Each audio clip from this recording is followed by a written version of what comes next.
బహుమానం. ఒక గ్రామంలో గంగులు, గౌరమ్మ అనే పేద దంపతులు ఉండేవారు. వారికి చాలా కాలానికి ఒక కూతురు పుట్టింది. ఆ పిల్లకు గగనమ్మ అని పేరు పెట్టి అల్లారు ముద్దుగా పెంచుకుంటున్నారు. గౌరమ్మ ఎంతకాలం నుంచో కష్టపడి దాచుకున్న డబ్బుతో ఒక నవరస కొన్నది. దాన్ని భర్తకిచ్చి కంసాలి బ్రహ్మన్న చేత దీంతో మన గగనకు మురుగులు చేయించండి అని చెప్పి పంపింది. బ్రహ్మన్న వద్దకు వెళ్దామని గంగులు బయలుదేరాడు.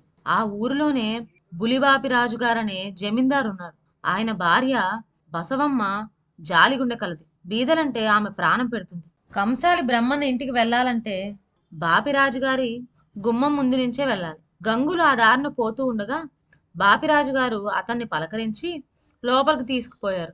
సావిట్లో తాటాకు చాప మీద గంగుల్ని కూర్చోబెట్టి రాజుగారు మాట్లాడుతుండగా ఏడుస్తూ ఉన్న 3 ఏళ్ల అమ్మాయిని తీసుకువచ్చి బసవమ్మ అక్కడ దిగబెట్టింది.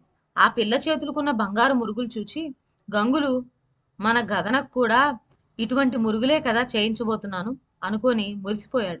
ఇంతలో బసవమ్మ లోపల నుంచి గబగబా వచ్చి పిల్ల ఆడుకుంటూ ఉన్న స్థలమంతా వెతికింది. ఎందుకలా వెతుకుతున్నావు అని భర్త అడిగే వరకు అమ్మాయి ఏడుస్తూ ఉంటే నారాయణమ్మ గారు 2 కాసులు చేతికిచ్చి ఊరుకోబెట్టింది.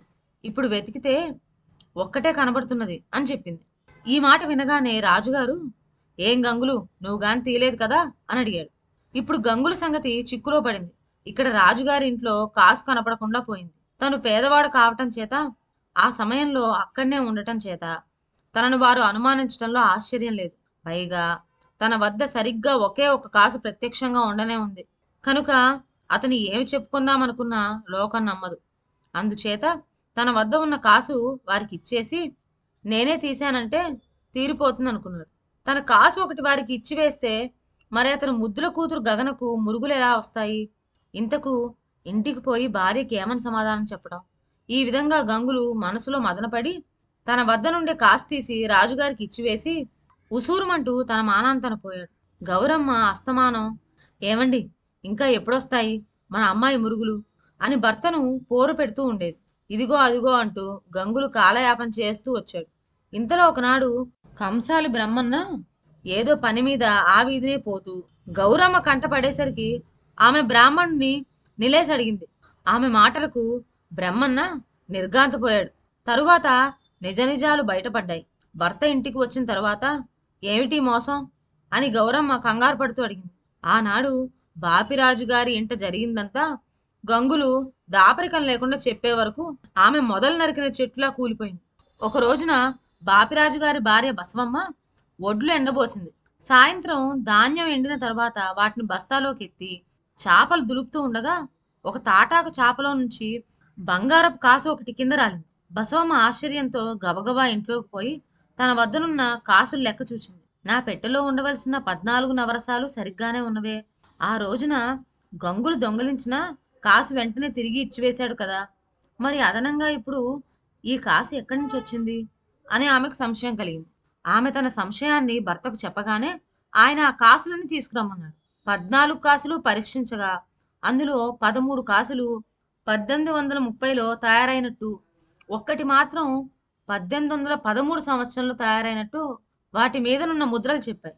అప్పుడు రాజుగారు, మన 14 కాసులు ఒక్కసారిగా కొన్నవే కనుక వాటన్నిటిపైన ఒకే సంవత్సరం వేసి ఉండాలి. ఇందులో 13 కాసులు మనవే, కానీ 1813 సంవత్సరం ముద్ర వేసింది మాత్రం మనది కాదు అని నిశ్చయించారు. అయితే ఈ కాసు గంగుల్ది అయి ఉండాలి అని బసవమ్మ అన్నది. వెంటనే గంగులకి కబురంపి పిలిపించారు. కాసు గురించి మళ్ళీ వారు అడిగే వరకు గంగులు హడలిపోయాడు. నీకొచ్చిన భయమేం లేదు గంగులు, నిజం చెప్పు అని బసవమ్మ గారు నెమ్మదిగా అడిగిన మీదట కళ్ళ నీళ్లు గక్కుంటూ గంగులు జరిగిన కథంతా చెప్పాడు. అదంతా విని అయ్యయ్యో ఎంత పని జరిగింది, గంగిగోవు వంటి గంగుల మనసుని ఎరక్కపోయి కష్టపెట్టామే, నిరపరాధిని నిష్కారణంగా వీధికి ఈడ్చాము అని బసవమ్మ గారు అనేక విధాలా విచారించింది. గంగులు ఇంటికి వెళ్ళిపోయాడు. ఇలా ఉండగా మరో వారం రోజుల కల్లా పెళ్ళాన్ని బిడ్డని వెంటబెట్టుకు రమ్మన్నారని చెప్పి గంగులకి బులిబాపి రాజు గారి వద్ద నుంచి మళ్ళీ కబురు వచ్చింది. రాజుగారి కబురంటే గొప్ప దొరలతో పని, ఏం మాట వచ్చిపోతుందోనని గంగులు భయపడుతూనే ఉంటాడు. ఏమైతే మటుకు తప్పుతుందా రాజుగారి ఆజ్ఞ? కుటుంబాన్ని వెంటబెట్టుకొని గంగులు రాజుగారి దర్శనానికి వెళ్ళాడు. అప్పటికి కంసాల బ్రహ్మన్న అక్కడే కూర్చొని ఉన్నాడు. గంగులు రాగానే బ్రహ్మన్న ఒక చిన్న మూట విప్పి అందులో వస్తువులు బసవమ్మ గారికి అందించాడు. ఆమె ఒక్కొక్క వస్తువు అందిపుచ్చుకొని చేతికి మురుగులు, కాళ్ళ గొలుసులు, మెడలో ముత్యాల హారము, వేలికి ఉంగరము స్వయంగా గగనకు తొడిగి అలంకరించింది. ఇవన్నీ ఒంటికి పెట్టగానే గగనమ్మ ముచ్చటగా గంతులు వేయటం ప్రారంభించింది.